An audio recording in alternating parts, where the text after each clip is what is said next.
চট্টগ্রাম বন্দরের new mooring container terminal NCT বিদেশি প্রতিষ্ঠান ডিপি ওয়ার্ল্ডকে ইজারা দেওয়ার প্রক্রিয়া বাতিলসহ 4 দফা দাবিতে অনির্দিষ্টকালের ধর্মঘটের ডাক দিয়েছে চট্টগ্রাম বন্দর রক্ষা সংগ্রাম পরিষদ।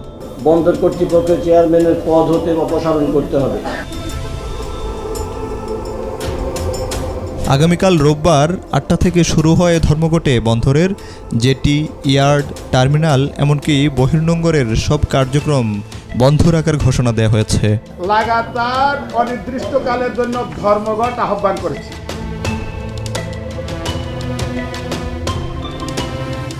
দেশের প্রধান বন্দরে আমদানি রপ্তানি কার্যক্রম বন্ধ হলে রমজানের আগে নিত্যপণ্যের সরবরাহ এবং রপ্তানি বাণিজ্যে বড় ধরনের নেতিবাচক প্রভাব পড়তে পারে বলে আশঙ্কা করছেন সংশ্লিষ্টরা। এবং 24 ঘন্টা 3 দিন মোট 96 ঘন্টা কর্মবিরতি পালন করি। দেশের মোট রপ্তানির প্রায় 91% পরিচালিত হয় চট্টগ্রাম বন্দর দিয়ে। সেই বন্দরের কার্যক্রম এবার অনির্দিষ্টকালের জন্য বন্ধের মুখে। গত দুদিনের কর্মসূচি স্থগিতের পর শনিবার দুপুরে চট্টগ্রাম প্রেস ক্লাবে আয়োজিত সংবাদ সম্মেলনে ঘোষণা দেন আন্দোলনের নেতারা।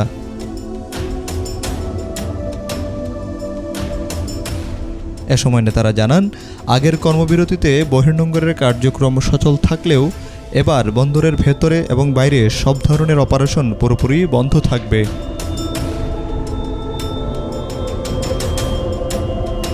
শ্রমিক নেতারা নৌপরিবহন উপদেষ্টার উপর অভিযোগ এনে বলেন, তিনি আমাদের দাবির বিষয়ে আশ্বাস দিয়েছিলেন, কিন্তু এখন পর্যন্ত তার কোনো প্রতিফলন আমরা দেখিনি, বরং উল্টোভাবে শ্রমিকদের বদলি ও হয়রানি করা হচ্ছে। তাই বাধ্য হয়ে আমরা আরও কঠোর কর্মসূচিতে যাচ্ছি। আশ্বস্ত হয়ে আন্দোলন কর্মসূচি স্থগিত ঘোষণা করি। সংগ্রাম পরিষদের 4 দফা দাবি হল ডিপি ওয়ার্ল্ডকে এনসিটি ইজারা দেওয়ার প্রক্রিয়া সম্পূর্ণ বাতিল, আন্দোলনকারী কর্মচারীদের বিরুদ্ধে নেওয়া শাস্তির প্রত্যাহার এবং চেয়ারম্যান পদ থেকে অপসারণ করে আইনি প্রক্রিয়ার মাধ্যমে তাকে নিয়ে আসা।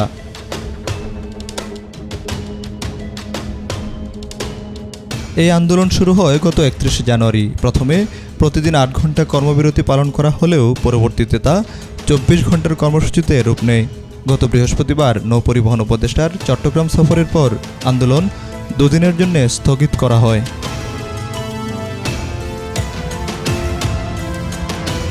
কিন্তু সেই স্থগিতকালীন সময়ে 16 জন কর্মচারীকে অন্য বন্দরে বদলি করে দেয়া এবং শ্রমিক নেতাদের বিরুদ্ধে দুর্নীতির ও তদন্তে দেশ থেকে নিষেধাজ্ঞার আবেদন জানানো হয়, যা তাদের ক্ষোভ আরও বাড়িয়ে তোলে।